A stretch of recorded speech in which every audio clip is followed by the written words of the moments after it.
You're listening to the Energy is Love podcast. The nice thing is, like we were talking about. Yes. Hey, right? Like I'm excited for that. And I feel like it must have been for a reason. Like it must have been because on the same day, I did an interview with another podcast called Called to Queer with Kate Maurer. I don't know if you're aware of it, but it's kind of LDS based, more so than you guys.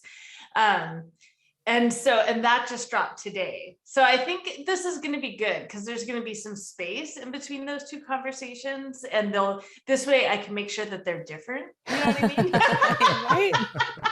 Right. So yeah, this will be good. So Very much cool. of what it felt like for me afterwards. By the way, we're just rolling if that's cool. You didn't have anything, right? Obviously we covered plenty of things last time. Yeah.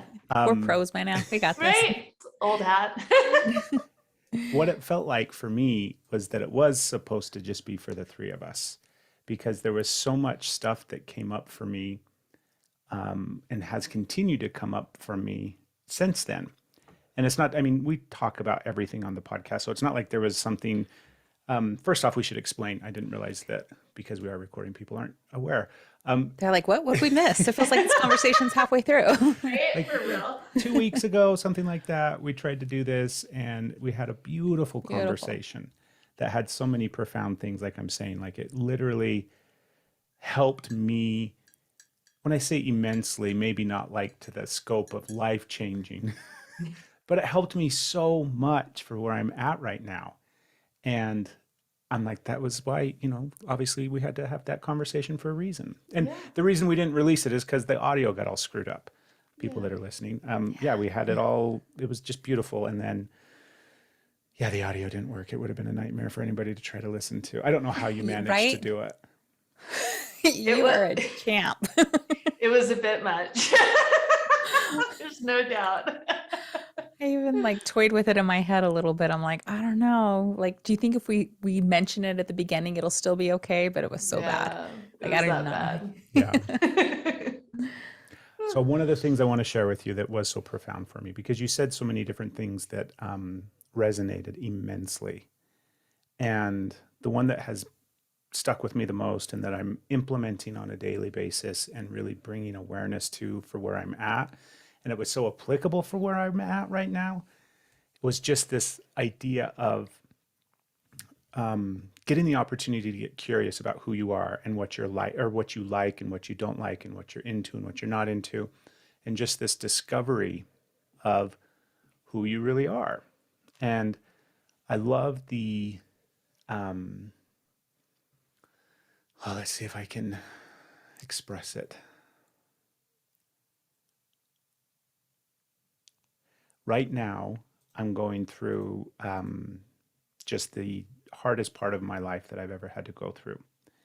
It's immense emotional healing from severe trauma, but it's to the extent that I've never experienced before. It's a lot, and that's kind of saying the least. It's a whole lot, and I'm struggling with my story of who I am, and I'm struggling with trying to make sense of the world that I thought was a certain way and now it's not.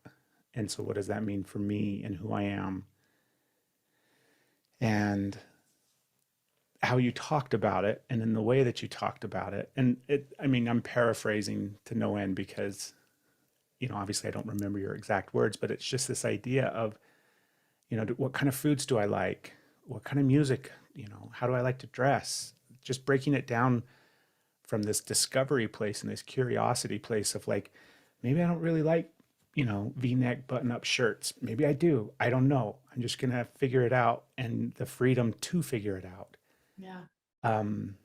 Just was so profound for me. So thank you. Yeah, I think it's a really beautiful process. And I've thought a lot about how I came into that process. And I realized that there were some pivotal moments earlier in my life that had kind of prepped me for that. And I don't think that that's a singular event. I think a lot of us kind of go through that where we look back 2020 hindsight vision and are able to see oh, I was being prepped on how to deal with this experience. I remember My fourth kid, who's now 11, was 6 months old when I broke my right arm. So I was a mom of 4 young kids, one being a baby who needed their diaper changed, who needed to be nursed, right? Like all of those things. And I had a broken right arm, which is my dominant arm. And I realized like I went through an identity crisis at that time, right? All of a sudden, my entire identity was wrapped up in being this very particular kind of mom, a mom that breastfed her kids, a mom that drove her kids every single day to a very particular school, right? And here I was like, not only could I not change my baby's diaper, I also couldn't drive. Like there was so much I couldn't do that I really began to question, who even am I? Like, if I've lost my ability to do these things, have I lost my knowing of my own self, right? And then later, there was a time, I'm not sure I've shared much of this in this context, but that same child was turning 3 years old, just a few days away from turning 3 years old. And there was a household accident, and I ended up losing most of the vision in my right eye. And at the time, I was a professional photographer who spent about 6 hours a day either taking photos or editing photos on my computer. And my other hobby was reading. And my other hobby from that was crocheting. And as I went through like 3 reconstructive surgeries on this eye, I wasn't able to do any of those things. Like I had to very much rest my eye and hope that some vision would come back and that I would get to keep my eyeball. And so I again went through this concept of these things are integral parts of me and I can't do them. And where does that leave me? Like, who even am I if I don't have my value in being a photographer, right? If I don't know myself through reading or through crocheting or whatever it was. And so then you fast forward to just 4 years ago when my youngest was, I think she was 8 at that time. So to kind of give you like a time frame of all of that, right? And that's when like my identity as a straight Mormon mom or straight Mormon woman really like kind of disintegrated. And I really had to question like, now who am I? Right. And that was definitely the bigger one out of all of them. But I had definitely developed some of that questioning and being able to understand that what I do during the day is not necessarily my identity. And how do I separate those? I can relate so much with that idea of like who I am and what I do during the day isn't my identity. So I used to be a police officer. That's actually how Steph and I met back in the day. I don't know if we mentioned that last time, but when I got fired, it was immediately questioning, who am I now? Yeah. And I got very comfortable with that process, even though it took a while and it was really hard. And it really helped me see, quote unquote, what my self-identification was and who I am and all these kind of different things.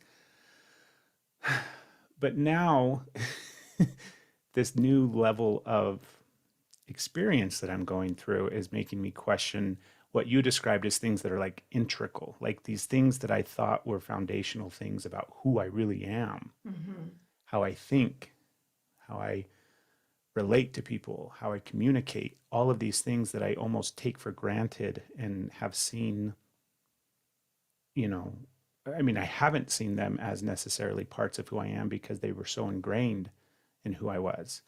So it was far less than like a job or an identity and more about the core of who I am. And it's really, really hard, or it has been really difficult for me to put those pieces together and figure that out. But that whole thing about having, like, the way you talked about it last time was, it just gave me freedom to be curious and have fun with it, rather than feel the pressure of like, oh my God, my foundation is no longer there. And what does that mean for me? And, that was what I was feeling. And I was trying to bring myself out of that. And then you just came in and we were like, you know what? It's just fun. There you go. That's just fine. That's what it comes down to. It's just fine to be curious, right? Yeah, I think there's a really interesting dynamic because there are some things like you said that are foundational, right? And I think for a long time for me, my foundation identity was daughter of God. And what I didn't realize was that there were all of these, an entire framework of judgment around behavior that affected that identity as being a daughter of God. And once I was able to like separate those two things, like identity doesn't have to be based on behavior, right? Just like your identity doesn't have to be based on your day job. My identity doesn't necessarily have to be based on the behavior and what the judgment is around that behavior. So once I can separate that, then I have total freedom to be curious about what does it mean to me to be a daughter of God at this point in my life, right? And then I can build an identity within that foundational belief that I have, that, and it's not dependent on behavior or judgment or ticking boxes or all of that on the side. Where I thought it was all integrated, it's not. I was able to separate that, and that helped me move forward. Yeah. I was feeling that there's my own process of pulling layers away and figuring out who I am and letting things fall. I was also under the impression that I identified, like I understood that there was more to me than like being a mom or doing these things. Because I've heard so all the work, that's the first thing to tell you. You're like, you are more than being a mom. You are more than a wife. You are more than, like, who are you? And I felt like I had that. And we've been going through, I am in a lot of therapy, going through a lot. And then processing, and I'm just like realizing how much of myself is basically my personality is a giant trauma response. And I'm like, oh, that's a trauma response. And it started like, what happens when we pull all these trauma responses away? Like, who am I?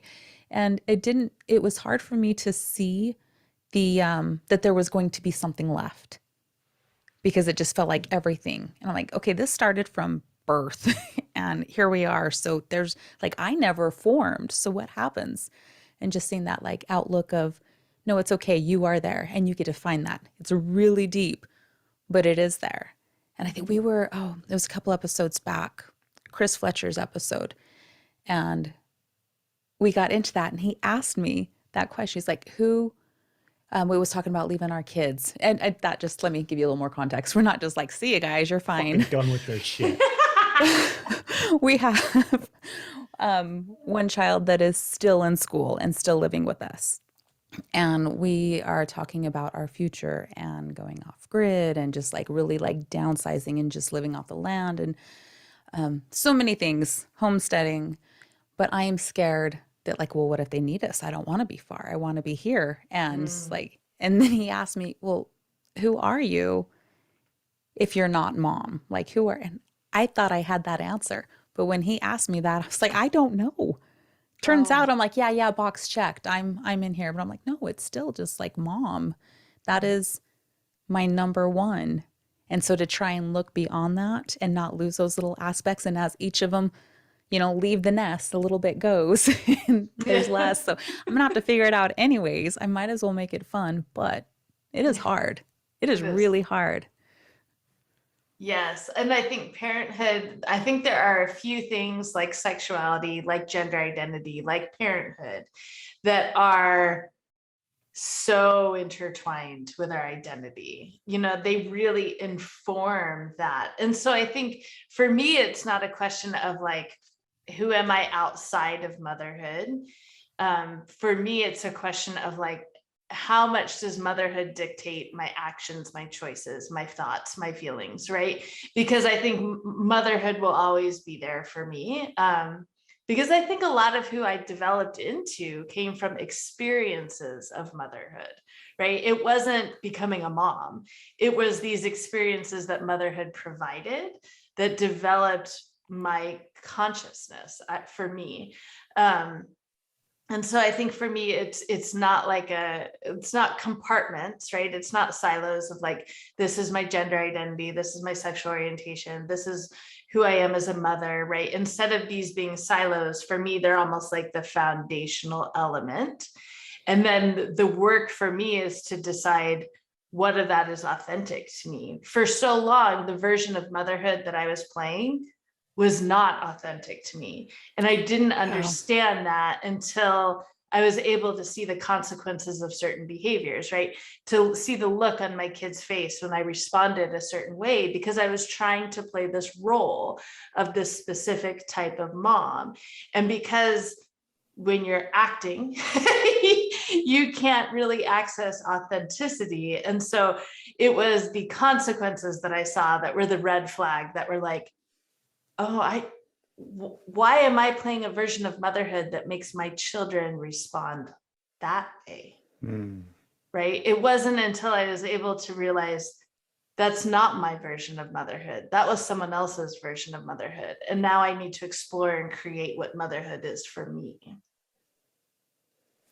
I don't know how else to say this other than I hate that I can understand and relate to you so much right there. That is absolutely what it was, checking these boxes, what I'm supposed to do. And not even like healthy ways. A bunch of the shit that my parents gave to me that now I'm in therapy for. I'm like, oh my God. Right? I keep trying to tell them, like, I am sorry. Like, this is, as much as we can throw our healing at them, like, I was wrong. This isn't wrong. I should have not behaved this way. I'm sorry that this is how I explain things to you, and trying to reparent, in a sense, be the parent that you wish they would have had. Right? While they're adults now. So do you ever feel like, especially with your older kids, like you're parenting against your ghost? Like they are making decisions and doing behaviors and saying things that are in anticipation of who I used to be. Yeah. And I hate that. Yeah. And it's totally logical. And I totally understand why they're doing it. And it makes total sense. And I don't begrudge them at all. But damn it, I'm like, how about we just communicate? Like how we've been communicating for the last 6 months. Like they keep falling into these behaviors, expecting me to react, expecting me to respond the way I would have 6 years ago, 10 years ago. The way we raised them. The way we freaking raised them. Yes. Yeah. Our oldest is 22. So she hasn't been in this house for like 4 years. She moved out, she graduated and was out like within a month. And she hasn't been back since. I mean, she's obviously been back. She doesn't live here anymore is what I'm getting at. It's a sore spot. It's hard. I miss her. But because she's been gone for so long in a sense, and she went to college, and yes, we've had a relationship and we've interacted and all these kind of things. But like in 2020, it was December of 2020, right? When they went to school. Yeah. They went to school. She studied abroad for 6 months. She has just been on her own, living her life for quite a while, beautifully. But the consequence of that is she hasn't seen the shifts and changes as much that we've gone through because she's not here. And she's only interacting and engaging with us periodically. And obviously, we all know how that goes. And that's been really hard for me because I can recognize that she is, like you said, right? She's reacting to me the way that I would have the way that I used to be.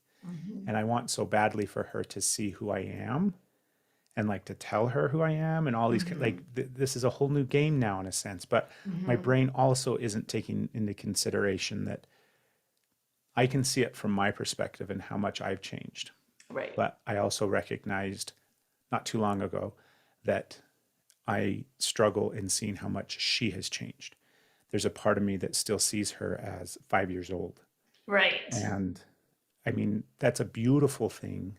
And I don't ever want to lose that. But I realized that I have to like let that version of her exist in my psyche and really interact with who she is today. Because she is completely different than when she lived here. She's completely different. But I'm still expecting her to react the way she did when she was, 17, 18 years old. And I'm not giving her the same accommodation that I'm asking her or hoping that she'll give me. So it's this dance back and forth of trying to show up the way that I am today. Yeah. I'm sorry for the way that I was in the past, all these kind of different things that have to happen. And I wanted to ask you actually, so it's kind of cool that we're on the topic anyways, but how did that process shape out for you during those, like that phase of coming out and going through the whole thing? And how did that affect your like your relationship with your children, your, you know, your relationship as a mother. Like I'm sure, like you've said, you know, your version of motherhood changed. Yeah. And so I'm curious how. Yeah, I think, you know, overarching concepts and themes that you see is that, you know, my motherhood 1.0, if you will, was about it is my job to get your butt back to heaven. And it was drilled into me, or I drilled it into myself, that the only converts that you're very much responsible for are your children. And so their testimonies were my responsibility. They're checking off their list, right? I had my own list of things I had to check off to make sure God loved me, but I also felt responsibility for their list as well. And that plays out in so many silly little ways, like getting your Eagle Scout award, right?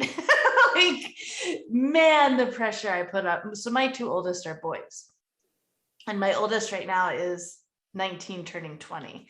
And so, like, yeah, the pressure that was on him to check off his list, right? And because I felt so anxious about my list and my performance, I was anxious about his, you know, and he felt a lot of that, a lot.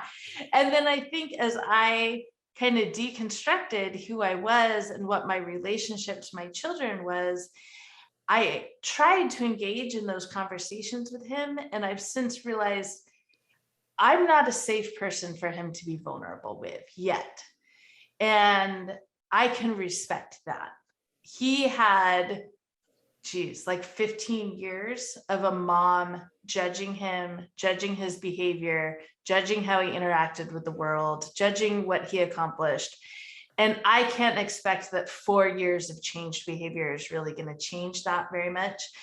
I have realized, I think that one reason why this energy is still so prevalent in our relationship is because I haven't forgiven myself for so much that I did. And I don't know when or if that will happen, but I think that that's the reason the energy is still very much affecting us. And I think maybe it's because I feel like my forgiveness is predicated on his forgiveness, but he's not at a point where he can even process what happened to him as a kid, let alone like process that his mom, what his mom was acting from, right? And my motivations and all of that, like that's just not within his reality anymore right now. So I need to figure out a way to access my own self-forgiveness on the acts that I committed as a mom in my 1.0 version, so that I can move more fully into my 2.0 version of motherhood. And I'm so grateful that I do have these little ones still in my home. I have 11 and 13-year-olds still in my home who I get the opportunity, right? With your kids that have moved on, you don't necessarily have that opportunity, but right now I do. And I'm trying to just really embrace that and really show them what curiosity looks like and what partnership and collaboration as a parent and child looks like, right? Like that is, I think I lose myself in that, and it distracts me from the business of figuring out how to forgive myself for what happened with my older kids.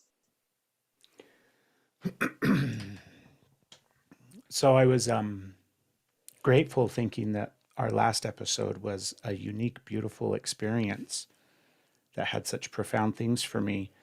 And I was going into this one a little bit more relaxed because I thought, oh, that's okay. We got all that shit out of the way on the episode. You're literally talking about something that I talked about in therapy like 3 hours ago. And my whole session today was about my kids and how much, just the relationship that I have with all of them. And I'm really seeing what you said about I'm not a safe place for him to be vulnerable right now. And like right now, I love the awareness that just right now, right, that can change. Yep. And that hit really, really hard for me. That's really hard for me to kind of like own and realize.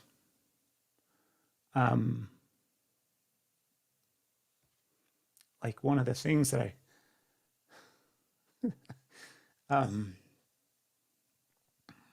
like that's my job as a dad, is to keep my kids safe and to make sure that they feel safe. And the thought that, because that's exactly what it is, you know, I'm wanting some deep, vulnerable connection with them. And, you know, it's you're very right. It's because they don't feel safe with me right now. I think I was able to access that because there is freedom on the other side of that. Because specifically, so when I was going through the divorce and my husband was wanting more custody than 50-50, because he felt like I had struggled with suicidal ideation, maybe I'm not fit to be a mom, right? And so there was a point in our divorce where he was kind of pushing that. And my own mom, who I'm not a psychologist, but she exhibits all the behavior of borderline personality disorder. And at that time, she said, yes, Chad should have custody. I am on his side. And my mental health was and is at a place where I can't have my own mom fighting against me. Like, that's not, I don't have the bandwidth to be able to protect myself against that, right? And so I had to remove her. I had to break up with my mom for a while because I was able, and I felt a lot of frustration and anger around that. But then when I realized, like, my son is with me, kind of where I am with mom, it's not equivalent, but my mom currently right now is not a safe person for me to be vulnerable with. And therefore, it's okay that we're on a break. That's okay. And my son currently is still speaking with me. We are not on a break, but our relationship is not very deep, is not very vulnerable. And I keep craving that, like you said, right? Like craving that deeper connection with my firstborn child, right? But to recognize, like, just like my mom isn't a safe person for me right now, I am not a safe person for my son to be vulnerable with right now. And if it's okay with me and my mom, it's okay with me and my son, right? Like I can allow that separation to be, you know, and my mom is in her 70s. So it's possible we're not going to be able to make that reconciliation before she passes. I hope we are. I hope my mental health gets to a point where she can throw anything at me and it's not going to be detrimental and we can still have that relationship. But it does give me the freedom to allow that, to grant that space to my son, right? And I'm not going to say in any way, shape, or form I'm doing it perfectly. I mean, just this, he's at BYU. Like just this past week, like stuff happened with this guy named Brad Wilcox, and there's a lot of issues going on campus right now. And I wanted to check in with him about that. Like, is he your religion professor? I don't even know who your religion professor is, right? Like, are you involved in this? Do you have Black friends that might need some extra support and help this week, right? And he really internalized that as mom's attacking the church again. You know, and it's like, dang it. Like, that's not what I wanted to communicate. So it's like one step forward and 3 steps back sometimes. It's so hard, isn't it? Yeah, it really is. It's like I keep I overanalyze obviously way too much. It's a super great coping mechanism to keep me busy and channel my OCD. It's not good when your therapist says to you, sometimes it's not that deep, Elena. Damn it. Bullshit. There's always more. Oh my gosh, we had that conversation like yesterday where it was like, you know, these things that we think are really big deals, I don't think they're actually that big of a deal. We're dealing with like 2 really big deals right now, and everything else is just kind of side dishes. It's not that big of a deal. I don't know what to say. This is, once again, thank you for gracing me personally with your presence, and I'm very grateful that we're recording this and that people are going to be able to listen to it, but you have helped me immensely, and I'm so grateful for that. I'm glad. Same for me, so much. I've been like mulling over this idea of how I can be helpful without being like overstepping severe boundaries and being crazy. And the only thing that is keeping me from being helpful is realizing that that's overstepping boundaries and being completely crazy. We have one child that is in therapy, and she is just a little rock star and advocating for herself and doing the work. And she just turned 20 and is like, damn, I had to wait till I was 40 Right? to get where you are. But every time like I come up with, I find something else that like, oh, this is something that is not healthy, that is not mine, that my mother gave to me or somebody else gave to me. And I uncover a pattern that I realize, oh my gosh, this is so bad.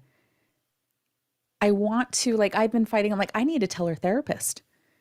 I need to like reach out and be like, okay, this is like, she doesn't realize how bad of a person or like how traumatizing this was, but this is what I did. So you need to help her see that, because I don't know how to be like, I can't just completely unload everything that I'm healing in myself to try and help her, because there's like, those conversations are useful and helpful, especially if she brings them to us, as for any of them. But then to unload everything that you are working on and being like, I'm sorry I did this. Do you have awareness of how much this probably has messed you up? I'm sorry I did this. And that's just like putting it all on them. You can't do that. So then I'm like, well, if I just tell her therapist, I'm like, okay, that's crazy. You need it. So I'm sitting here like, how do I point out this thing that is super unhealthy that I didn't even realize was not an act of love until right now? Like, how do you help them through that? And you can't. Like, there's things you can say, but there's so much of it that you just have to, for once, shut your mouth and let them figure out. And it's so hard. Like, you're like, I've got better answers now. I'm doing a much better job now. Let me fix this. Let me fix this. That And is the phrase. Yeah. Sometimes calling the elephant in the room. I mean, for example, so I have a 17-year-old right now who's a senior in high school. So I had the 2 boys and then I had the 2 girls later on.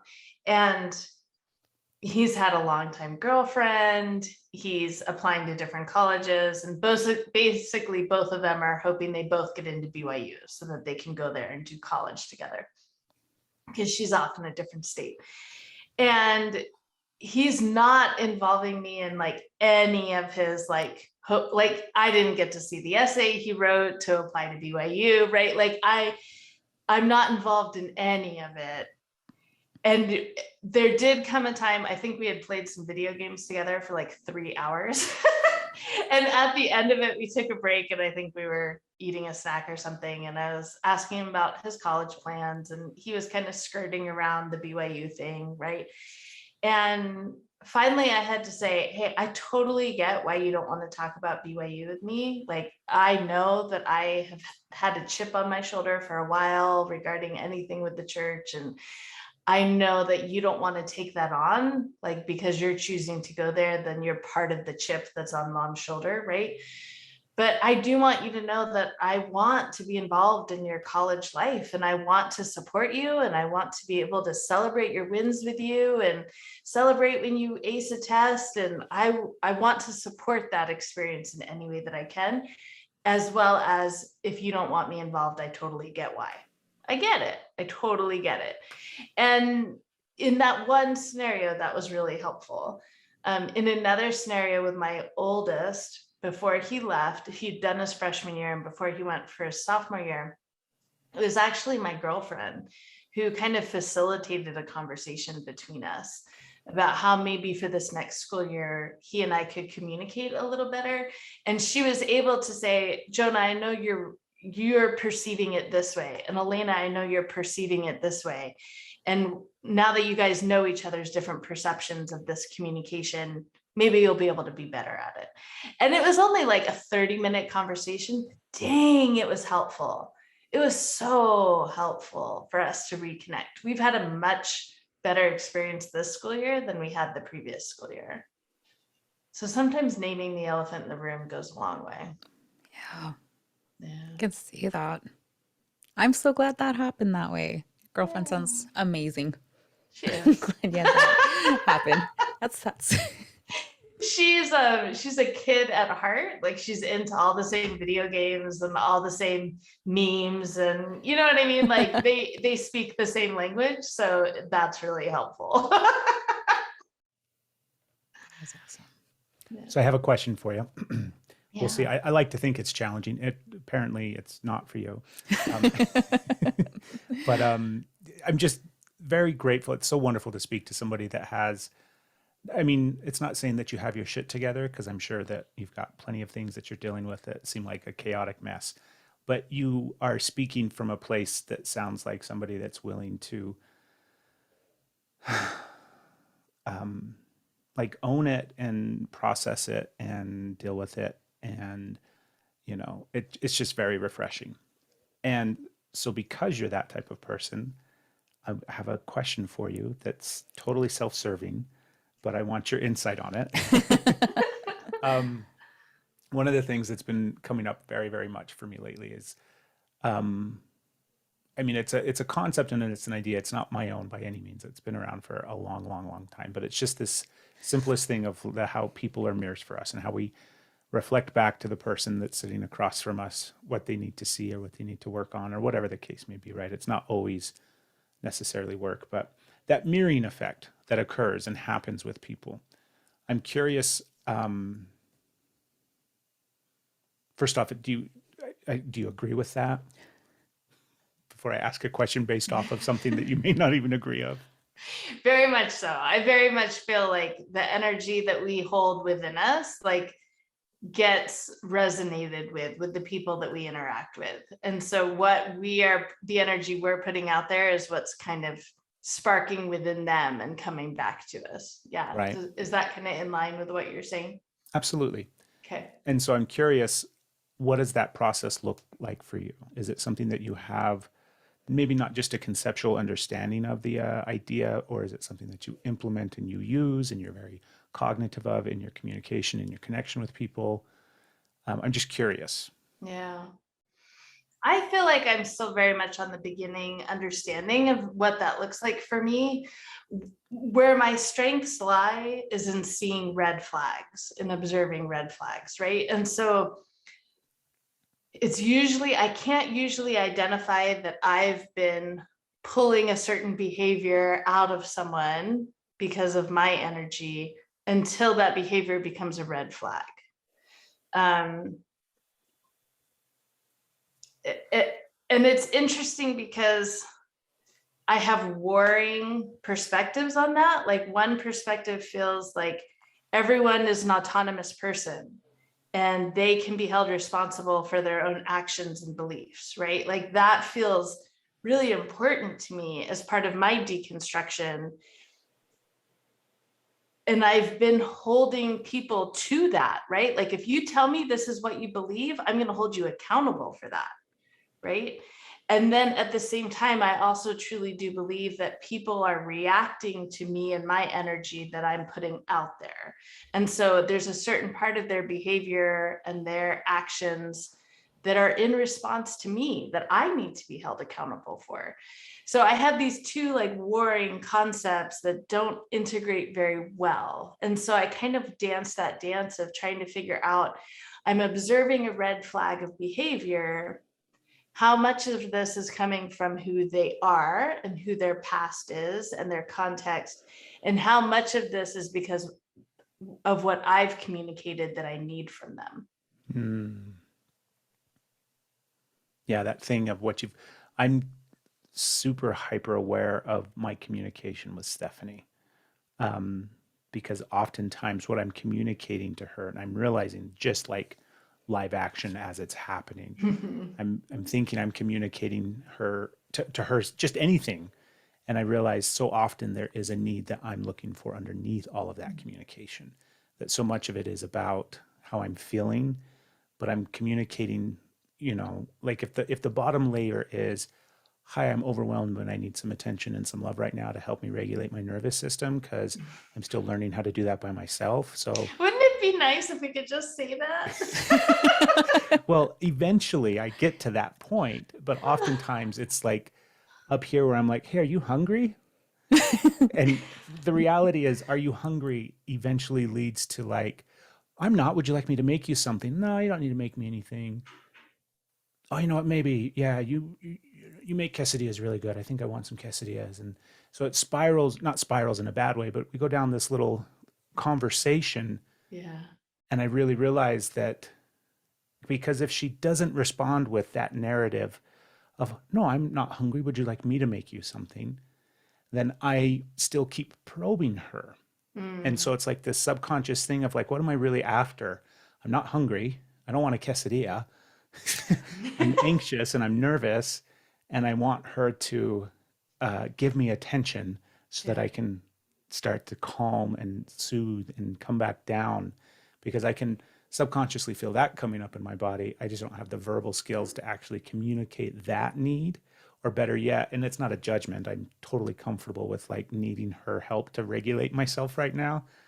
But I don't even have the awareness of it to try to do it myself, or the skill set to do it myself. So I'm learning. But yeah, clear communication is like super fucking hard, because sometimes you're thinking that you just want a sandwich, but. And then like we have this other relationship conditioning that puts extra weight on that, right? Like I I had told myself for 2 decades that I'm not a touchy-feely person. I don't want to hold your hand in public. I don't want to cuddle. I'm just not that person, right? Like I had convinced myself of that. And then I will never forget like sitting on the couch with my soon-to-be girlfriend and trying to tell her, I'm just not a cuddly person. I'm just not like an affectionate, physically affectionate person. And she was like, Elena, you realize you're halfway sitting on my lap right now, right?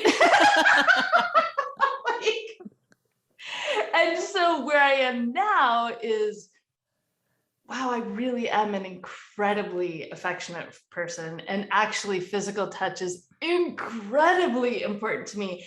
But I have spent 2 decades denying that, and therefore I don't have the language. I don't know how to communicate. Like, I literally want to be touching you every second that I'm in a room with you. Like, I don't know how to communicate that. Plus, you add to that, like, I spent so many decades feeling like I'm the woman in the relationship, and I'm not supposed to pursue like physical satisfaction, right? That's supposed to be pursued by my partner in the relationship. So, and I've brought that into this relationship. So there's all of these like external factors that are influencing how I'm communicating. And under all those external factors is just the fact that I don't know how to communicate. Or I don't know what I'm actually trying to communicate, right? Because sometimes it's just, I just want the physical touch. And other times it's like, I need the physical touch to know that we're still on the same page, to know that we're still on the same team. And that's 2 different things, right? And so there's like so much nuance there. And some of it I have no control over, but some of it I can be intentional about observing. Does this conversation or this interaction feel contentious right now because of outside garbage that I'm putting on top of it? Right. We ask each other quite often. We've had that like awareness of where we stand with touch and where we're at emotionally. So we either like respond to the person as like, how does physical connection feel okay for you right now, feel safe for you right now? As in, can I give that to you, or I need that? Like I need some physical connection. Is that safe for you in this moment?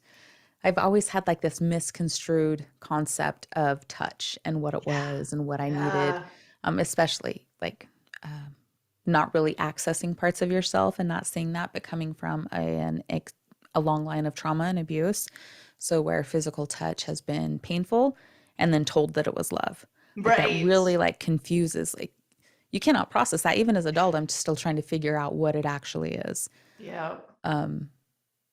Oh, my brain isn't going to let me go. It's like, that was a hard topic. Guess what? Your brain just went blank as a protection mechanism. Like, I don't know what I was just saying. I was going to get into some real vulnerability and I shut off. It's okay. Gotta love that brain. You're like, wait a minute. What are some of those other things that you've uncovered, the subconscious programming that is at play in regards to like masculine and feminine roles traditionally in relationships, and those kind of things that you've had to realize and pick apart? And what are some other things that stand out when you think about that? I think the first thing that comes to mind is my understanding of provider pressure. My husband was the person who paid all the bills, right? It was his job, it was his responsibility, not because he chose it, but because we were told that's how a family unit works, right? And so I never fully understood what the experience was of, I have a to-do list that's 3 miles long and I have to get it done because if I don't provide for my family, no one else will.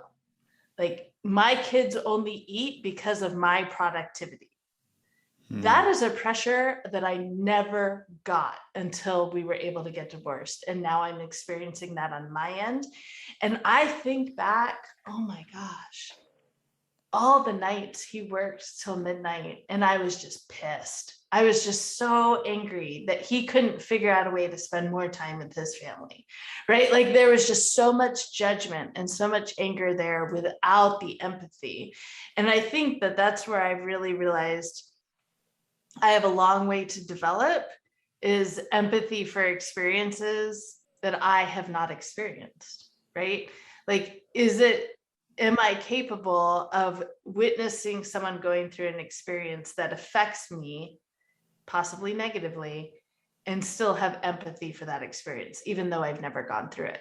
For example, my girlfriend coming into this family, having never been in a long-term relationship or in a parent role, she's never had kids, right? And so now she's coming into a ready-made family of 4 kids, plus an ex-husband and all of the drama that comes with his family, because now he has an additional 4 kids, right?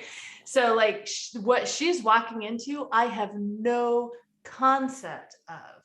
But because I've now understood, like I also had no concept of provider pressure, and now I really do. And I wish I had behaved differently for so long. Like now I can at least say, okay, hopefully I'm never in the experience where I'm walking into a ready-made family and experiencing what she's experiencing. But can I have empathy for what she's going through and for how she's approaching all of these different situations for the first time ever, with a life experience that prepared her not at all for any of it, right? So I think that that's probably the first thing that comes to mind as far as like things that I've had to really break down to understand.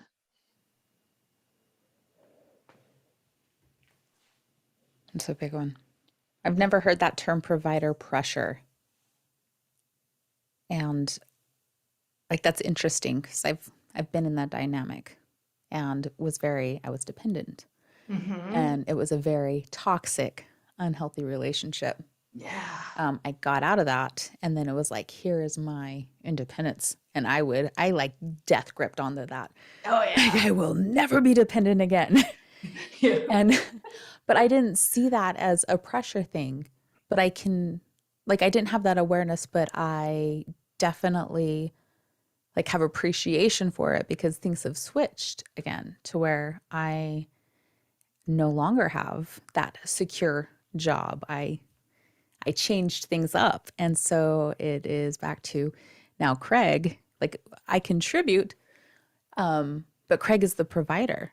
And so I feel I've put back myself into roles of feeling like not due to him whatsoever. He's like, you don't need to ask me to spend money.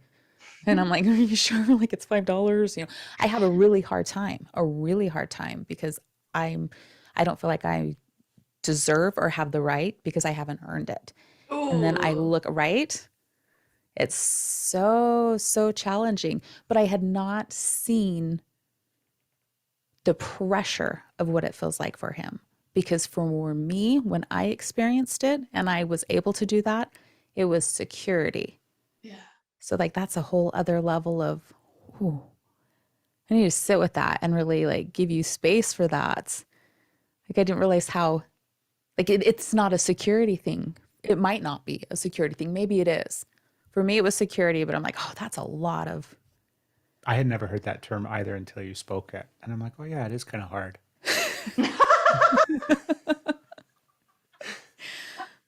Yeah. Like it's not even something that I had awareness of to think about in that perspective of like, I know the feeling that you're describing.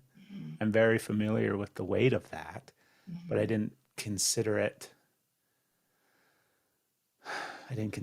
Weight. And it's not to say like, oh, I'm so enlightened that I'm fine with, no, like it's fucking hard. It was really hard. Yeah. I just didn't have the contextual understanding of it. As you're talking and as we're talking and then as all this stuff is being said, I'm realizing, like you talk about your first marriage and like just this dynamic of, he's up till midnight and you don't have an understanding. And I mean, all of that stuff could have been figured out if we had the capacity to communicate. Yes. And I think so much about how little, I think I communicate. When it comes to talking, I'm really good at talking, right? You put me in a room with somebody that I don't know, and we're going to start talking about something. I'm very good at communicating in regards to talking to people and getting people relaxed and being able to engage. But when it comes time to like actually communicate needs, wants, even just like thoughts, right? Just the thought in my head of like, oh, I have an idea, trying to get that idea out through my mouth so that another person can actually understand it is really, really hard. And I think about what lessons I've learned about communication over the course of my life and how they're so woefully lacking. Do you know what I mean? We just don't have the capacity to express ourselves and communicate this overwhelming amount of things that are being processed internally, right? Physically, emotionally, mentally. So I think that we really have to I'm looking at you, scrolly phoner girl. I want to remember his name, the author. Okay. But I've got it now. I want to up my level of communication and my capacity and ability to express what I'm feeling verbally. I have a wonderful book. Okay. Have like the things that we've been talking about. You have awareness of when I'm communicating. This is because there's a need behind it, and just like that. Have you ever read Nonviolent Communication? No, I haven't. I've heard of it, but I've never read it. I have heard about it a lot. It's by Marshall Rosenberg, and it kept popping up into my space, and I'm like, I'm not violent. I don't need that. In my opinion, or what I perceive, judging that book by its cover, is it was for people that had violent tendencies and anger issues and just like that aggressor. And it just kept popping up. And so I dove into it. And yes, there is aspects where that is a thing, but it is just about this, like being able to have a conversation with somebody, to communicate what your needs are effectively, and that everything does have a need behind it. And so not only are you able to communicate to where it doesn't feel intimidating or misconstrued, misinterpreted, misapplied to other people, but if they don't have those skills, because not many of us do, it is a hard thing. We are all just trying our best. But it helps you like slow yourself and hear the need behind the response, especially if they're like agitated. If it's one of their examples was there was a guy on the tram going from in the Dallas airport that was trying to get from one terminal to the next. I just said Dallas airport, and here you go into a trauma response. So there was a guy. They were trying to make their flight, and he just kept like getting mad at his wife, saying, "This is the slowest train ever. Isn't this ridiculous? This is slow." And she wasn't acknowledging him, and he kept getting like more and more amped up and kept saying the same thing over again until she was like, "What do you want me to do about it?" And then it started that fight, and he didn't want her to do something about it. But he was like afraid and anxious about missing the flight. And he just needed a little bit of unity in that, like, yes, this is going slow. Yes, this is scary. And just kind of like, things are going to be okay. But it was coming off that he was being so super aggressive on that. That's just like one of the aspects of it. But just hearing like all of this, I've been practicing that and trying to like, okay, my need. And then what I'm hearing from you. And then I forget. Like, it's definitely a book to go back over. But that is... I feel that is it's not the key to all, but that is a really good puzzle piece. I think if we Huge. can gather into that or look into that, just that non-binary. Huge. It's one of the biggest things I'm trying to teach my younger ones that are still with me is, can you identify what you're feeling and put words to it and communicate that? Because I have an 11 and 13-year-old who have the vocabularies of like 25-year-old adults. Like, it's ridiculous. My 11-year-old is reading at a 12th grader level. Like, ridiculous the words that can come out of her mouth. But then when you ask her, you look really frustrated right now, how are you feeling? She can't answer that damn question. She is incapable of being able to, she feels attacked. Like, she goes right to attack mode when all I'm trying to do is like help her recognize the feeling and verbalize the feeling, but she feels completely attacked. She shuts down, nothing comes out of that mouth. Whereas at any other time, she'll talk your ear off. So like, that is a huge focus in our family right now of how do we recognize. Right now we're focusing on, and you brought it up earlier, Craig, that the deregulation of the nervous system, like trying to recognize, okay, I can see that you're pacing, I can see that you're breathing a little heavy. Those are the outside things that are going on. What's going on the inside, right? And man, but that is a struggle. But I have been able to witness, like, my interactions with other adults. There are the adults that you will ask, hey, how are you feeling these days? Or how do you feel about this certain topic? And their response is, I don't know. Right? And then there are the adults that say, well, I'm not quite sure, but these are my current thoughts. And those are two very different interactions. And I want my girls to be able to have the depth of relationship experience that I'm able to have because I can access that awareness and then the vocabulary around the awareness.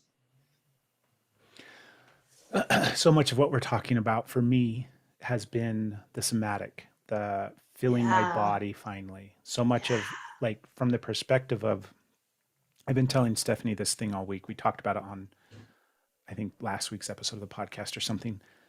We podcast like all the time, so it's so hard to remember what the hell episode it was.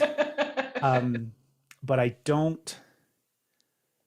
Oh, I have all of these things. Like, this is just the silliest example that I use to try to explain it to her. But I have, like, I judge people. I'm judgmental. I'll see something, I'll judge it. And if it's something that I'm envious of or jealous of in any way, my judgments are always negative. That person's a piece of shit. They don't know what they're doing.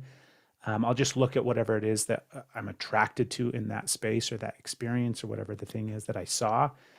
And instead of like having compassion for that person or like, oh, that's cool and I'm grateful for them and I have gratitude, instead I'm like, oh, that's terrible. That's so stupid. And I chalk up all of these things to explain away this thing that I'm really jealous about or that I'm longing for. But that behavior that I do, I remember very clearly telling myself at some point that I don't do that I'm not judgmental. I see everybody as, the beautiful person that they are, and I don't judge people. Yeah. So I've been lying to myself for about 40 years. And what I'm realizing now is that there's so many things like that I told myself I didn't do. And there's a lot of them that are in regards to like my mental health and the way that I thought. And so much of that stuff was like shut off from me. And in order to cope with the fact that I have mental health issues, I convinced myself that I didn't. That's right. And I did at some point have, I was maybe a little bipolar in my mid-20s, but I took care of it, healed it myself with, abstinence and coffee. But I didn't. I just lied to myself to cope and manage with it. And so I'm recognizing more and more of those things. But the thing I'm getting to, there's a question here, I promise. The uncovering of the somatic experience for me and really being able to feel things. Because for so long, my story about my feelings and just like the physical aspect of who I was, I didn't feel pain, right? Yeah. And I've gone through, like, in 2020, I fell down our stairs and I basically broke my leg. And it hurt really bad. And like, I was in shock and I almost passed. It was really, really terrible pain. But I tell myself that I don't feel pain. not feeling physical pain has been a safety mechanism for me my whole life, because it's been an identifying thing that I've put out there of like, I don't experience pain. This is how tough I am. Let me show you. And so I'm just recognizing all of these layers that are peeling off, but it has stemmed from being able to actually feel things. Yeah. And not just physical pain, but like, I have something happening inside of me and I have to feel it before I can communicate it. Otherwise, I'm like, a monkey, I don't know, belly hungry. Yeah. And it's really, really hard. So I'm curious. There's the question. I guess there is a question. Craig rambles, and that's okay.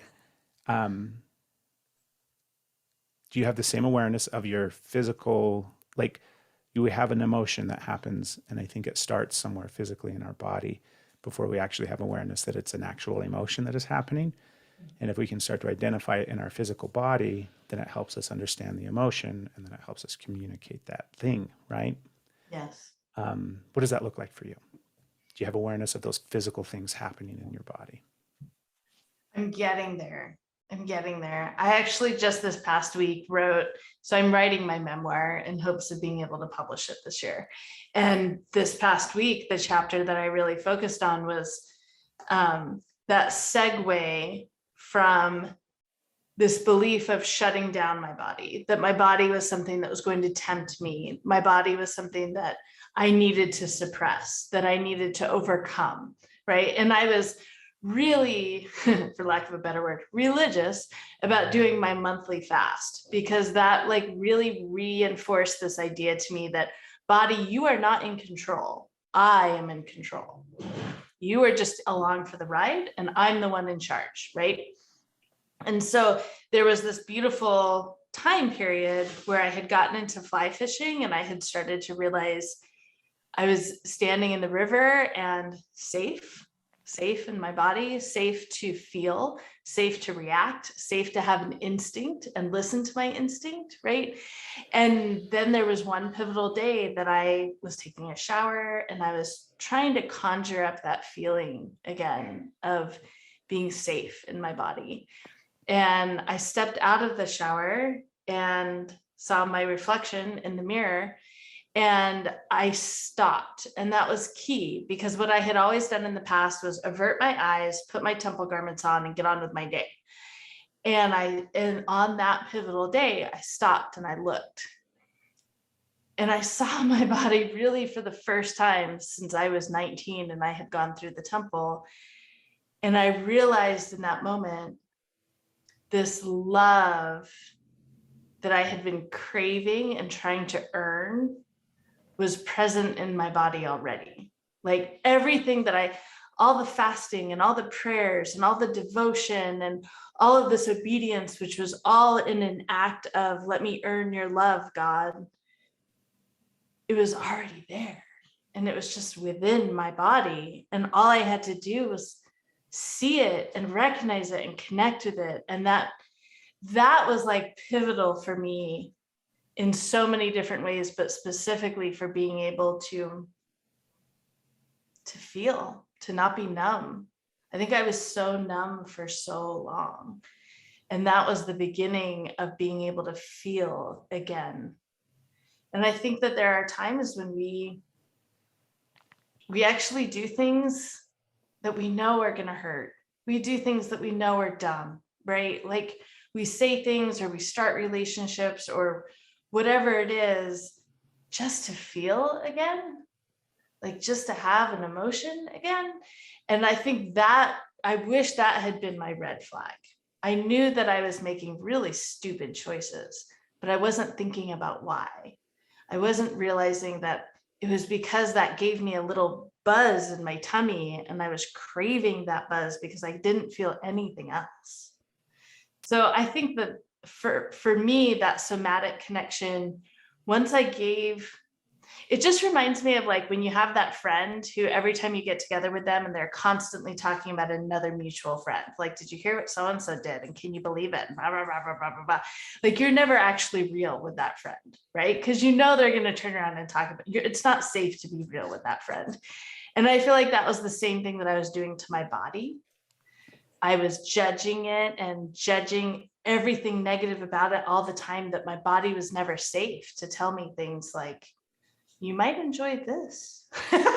Like, you might want to try this instead. You might have a lot of pleasure out of this instead. Like, it wasn't until I removed that constant disconnection from my body and started focusing on the connection that my body was then able to clearly communicate some authenticity.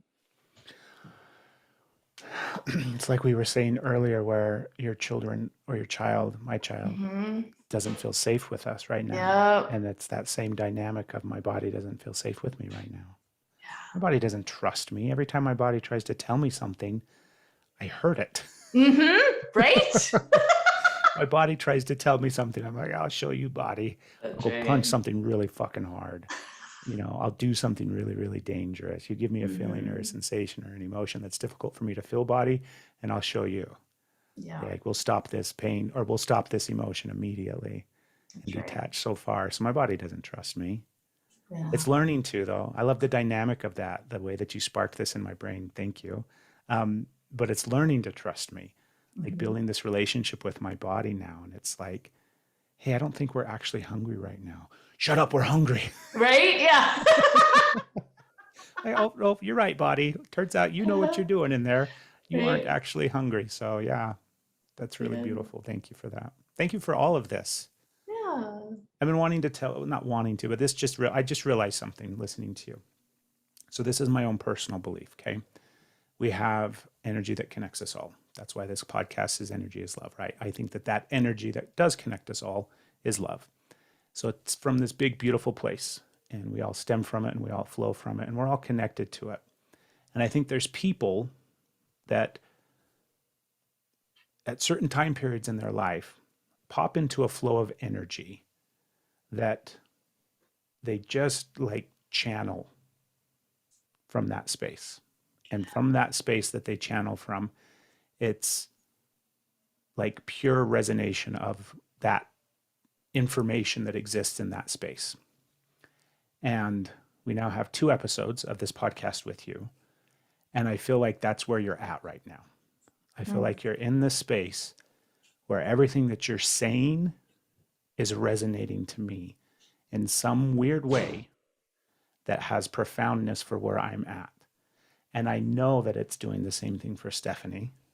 And I know that the people that are going to listen to this are also going to hear that, because it feels like you're in that flow right now, where you have magically found yourself there. I don't think it's a place that we can like, hey, I'm going to go to that place and start spouting wisdom out into the universe. Right? Good luck. Yeah, you're not going to actually get to the place that way, but that's what it feels like to me right now, is that you're in that place where you're channeling real, pure, good stuff from the universe. And I love that you're sharing it. I love that you have, I don't know if you've struggled with your voice, but I love that you have found it and that you're speaking it and that you're sharing it, because it's like, who'd have thought that you're going to resonate and connect with this guy, right? I mean, it's not to say, no judgment or anything, but like, I'm sure you didn't think your ideal audience was some 40-year-old guy from Utah, right? I mean, it's just interesting. I find it so fascinating. And so I'm really, really grateful that we've had the opportunity to meet you and talk to you so much.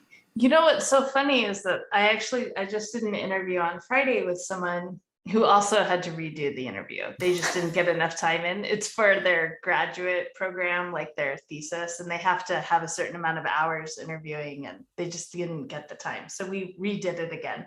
And what came up from that conversation was my realization, like, I am now aware of when I'm in a state of flow, and I'm able to at least recognize that vibration when I'm in it, right? And so therefore I know when I'm not in it. And so I've kind of been aware of that and observing that, and of course overanalyzing that. And I realized that when I am speaking in a situation where I know there is an audience, so whether that's a podcast interview or on stage or whatever, I can access that flow much easier than in a one-on-one conversation with no audience. And I can't figure out why. That's my current, like, I'm trying to figure that out. why is that flow and that vibration of flow available to me? And I've had multiple people tell me, I feel like you're channeling an energy. Like, I feel like you are channeling words that I need to hear right now. And I've had enough people tell me that I'm like, okay, I understand I have that ability, but why am I not accessing that ability in one-on-one relationships? I'm really struggling right now to have literal friendships. I'm looking back over my last 6 months and recognizing that right now I feel really lonely, isolated, disconnected. And I look back over this last 6 months of people that I like, maybe I started to text with them, or maybe we interacted in a few different ways, but then it just never went anywhere. And they're not really like a part of my life right now that I would depend on them, right? Or they would depend on me. And I'm wondering why. Why am I accessing that flow and I have an audience, but not in my interpersonal relationships? So I find that really interesting. That's kind of where I am right now with my observations. What are some of the things that kind of float to the surface when you ask yourself that question? There's been a lot of feeling of like, I can't take any more on. Like, to be a genuine friend for someone, there's a lot of empathy, right? And you kind of take on, but I think that was old me, like where I internalized their struggles and their struggles became my struggles and their triumphs became my triumphs. But I think the new me is someone who their struggles can pass through me. I don't have to hold space for that. Therefore, I don't have to hold space for everyone's struggles. I can simply recognize them and allow that to move through me. And I'm trying to figure out how that plays out in a friendship. Now, having friends in your 40s, like that in and of itself was a fucking miracle.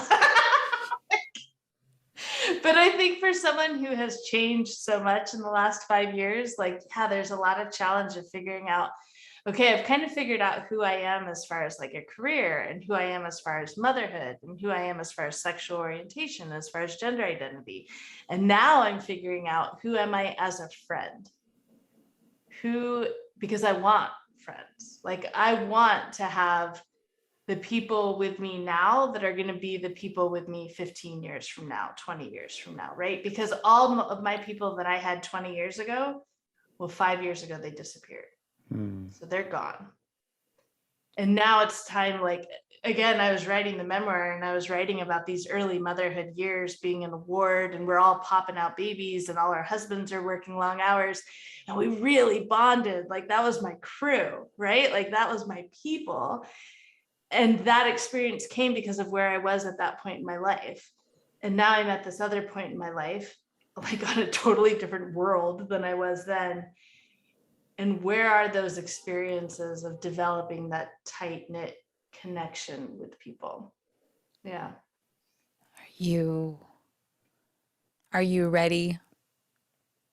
Are you ready to trust somebody to stick around and be with you during that transition? Or just like in this time, you said you went through the big change. I don't know why I say the big change. You went through a metamorphosis, a transformation, where you came to you and basically got left behind. Like they just like fell off. So to be able to trust somebody to say, I feel safe to form these kind of bonds with you, and trust that I get to be me with you, and that's enough. Like, are you ready? Wow, I think maybe you hit that on the head. Like, yeah, I have not gone through the deconstruction of like, this is what friendship was, and this is how it ended in a really traumatic way. And maybe recognizing that trauma is what is, and processing that a little bit is what's going to allow me to have those connections. Like, maybe I'm not ready because I haven't done that. I had not made that connection. And it's hard, right? When you have something like a platform like Facebook in your life, that every day when you log on, it shows you memories of 10 years ago, of 15 years ago. And it's a constant reminder of, they're not in my life anymore. They're not in my life anymore. They're not in my life anymore. Even though I was there when their baby was born, I am not in their life anymore. Yeah. Maybe I need to turn that off. It's definitely difficult. Yeah. Well, I think you would be an amazing friend. Thanks. I don't think I don't think I'm there yet. Yeah. Like really looking back over like my texts and messages and stuff, I'm the one that floated away. Like I'm the one that didn't respond. And so I know, like, again, kind of that behavior, like that energy is what's resonating right there in the form of friendships. And that's what I need to adjust, I think. Yeah. Is there anything else, babe? I don't know if you had some questions that you had written down over there. I saw you write some. Are you good? Is there anything else that you want to? Oh, I'm not rushing you by any means. I'm just so grateful. I am just so, so grateful. I'm grateful that I was able to talk this time as well. Last podcast we tried, I was just like, you're here. I can't talk to you. I gotta tell you how important you are to me and how you changed my life and how much I love you. And I could hardly speak. I was just like, hi. So I'm glad we got that one through where I could actually have a conversation with you this time. All of those feelings are still there.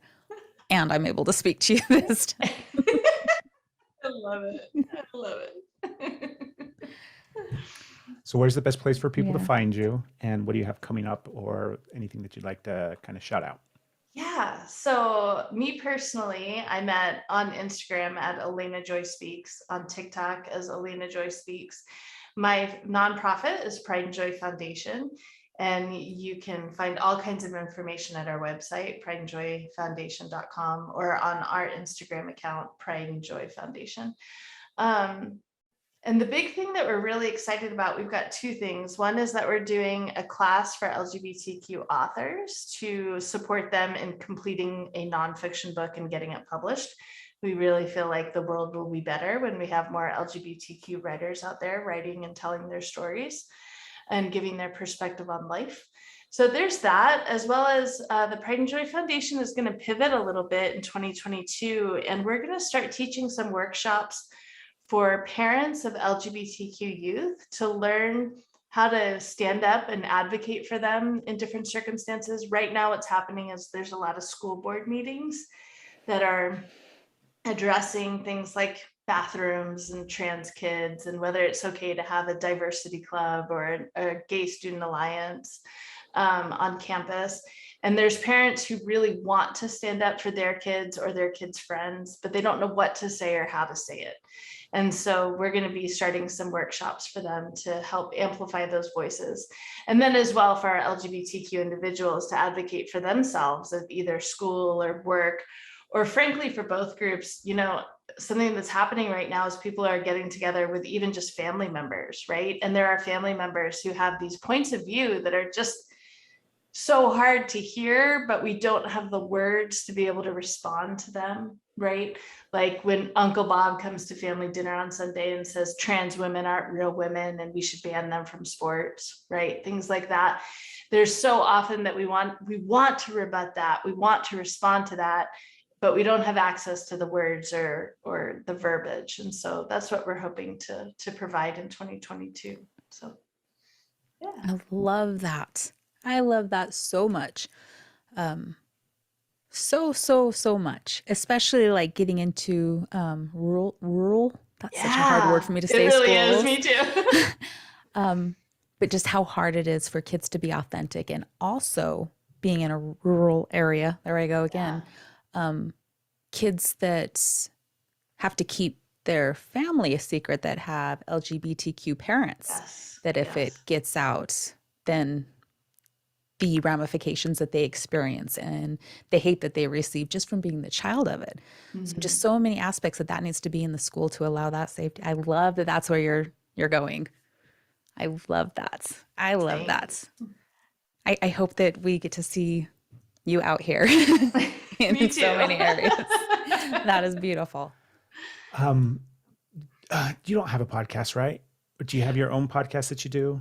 The Pride and Joy Foundation does one. It's called Out of Curiosity. Okay.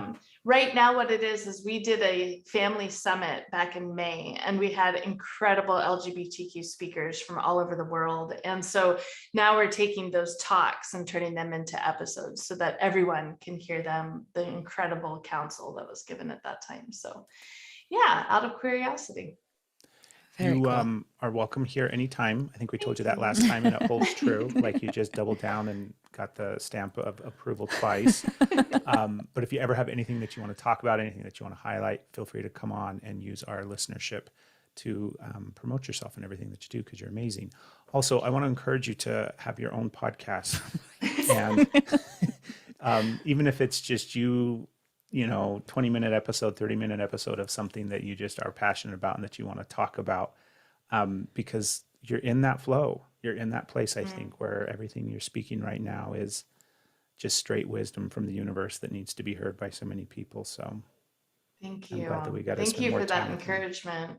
I appreciate that. My assistant keeps telling me the same thing, and I haven't carved out the time for it. But now with the recognition of like, this is where I'm accessing my flow. This is where I'm accessing like the most direct connection with the universe. Maybe I need to schedule more time to allow that to be. Yeah. Yeah, I mean, it's not to say you have to do a solo podcast, right? You can by all means do whatever you want to do. Yeah. But I think that you have the capacity to do a solo podcast, because it takes a special person to sit there and talk to themselves for however long, right? We have to feel real comfortable with that. But when they do it well, it's really, really good.